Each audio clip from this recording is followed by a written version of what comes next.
Supreme court के सख्त आदेश के बावजूद हरे पेड़ों की कटान बंद नहीं हो रही। लकड़ी तस्कर और माफिया वन विभाग से साठगांठ कर हरे भरे पेड़ों को काट रहे हैं। कानपुर में सिविल लाइंस इलाके में गंगा तट के किनारे पिछले 3 दिनों से रात में हरे पेड़ों की कटाई चल रही है। आरोप है कि एक जमीन को कब्जा करने के लिए भूमाफिया लकड़ी तस्कर हरे पेड़ काट रहे हैं और वन विभाग कुंभकर्णी नींद सो रहा है। मंगलवार को सुबह स्थानीय लोगों ने पत्तियों के ढेर नीचे कटे हुए देखे तो विरोध किया। पुलिस और वन विभाग को सूचना दी। हैरानी इस बात की है कि सूचना के बावजूद भी वन विभाग का कोई अधिकारी नहीं पहुंचा। हालांकि कोतवाली पुलिस और नगर निगम की टीम ने मौके पर पहुंचकर मुआयना किया। स्थानीय लोगों के हंगामे करने पर विरोध करने के बाद वन दरोगा पहुंचे और निरीक्षण के बाद दोषियों के खिलाफ कार्रवाई की बात कह दी।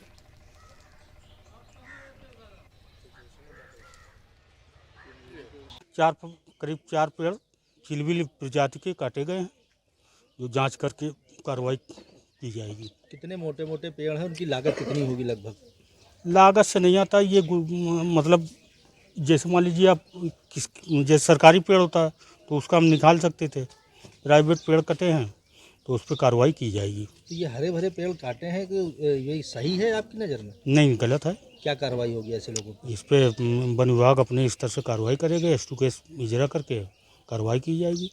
पतित पावनी गंगा के तट पर और उसके आसपास किसी भी प्रकार की अवैध गतिविधियों को लेकर सर्वोच्चतम न्यायालय ने साफ तौर पर रोक लगा रखी है। इस वक्त हम खड़े हैं कानपुर के गंगा तट के पास, जहां पर आपको दिखाना चाहेंगे कि यहाँ कुछ अवैध तरह से तस्कर जो है वो एक ज़मीन पर कब्जा करने की नीयत से लगातार यहाँ पर हरे भरे पेड़ों को भी काटा गया है। ये तस्वीरें दिखाने की कोशिश करेंगे किस तरह से ये हरे पेड़ जो यहाँ पर लगे हुए थे गंगा तट के ठीक बगल की जगह है, इस जमीन पर हरे पेड़ को काटा गया है। और इन सब के बावजूद वन विभाग अभी तक कुंभकर्णी नींद में सोया हुआ है। वन विभाग को इसकी भनक तक नहीं लगी है। और आप देख सकते हैं किस तरह से ये हरे पेड़ और इनके बड़े जो है बोटे हैं वो काटे गए हैं। पेड़ को पूरी तरह से धराशायी कर दिया गया है। और इसके पीछे की जो वजह है वो भी आपको साफ तौर पर बता दें कि ये जो ज़मीन है गंगा तट के ठीक पास, यहाँ पर ज़मीन पर कब्जे की नीयत से इन हरे भरे पेड़ों को काटा गया है। जो लकड़ी के तस्कर हैं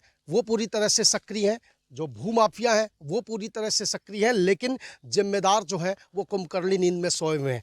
फिलहाल जब इस बात की शिकायत शहर के एक मशहूर उद्योगपति, जिनका ये ठीक बंगला है आप देख सकते हैं बगल में, जब उन्होंने इस बात की शिकायत की है नगर निगम के अधिकारियों से, पुलिस के आला अधिकारियों से, उसके बाद अब कोतवाली पुलिस मौके पर पहुंची हुई है। नगर निगम के अधिकारी भी अब से कुछ देर बाद मौके पर मुआयना करने आ रहे हैं। लेकिन जानकारी के बावजूद, सूचना देने के बावजूद वन विभाग अभी भी पूरी तरह से नदारद है।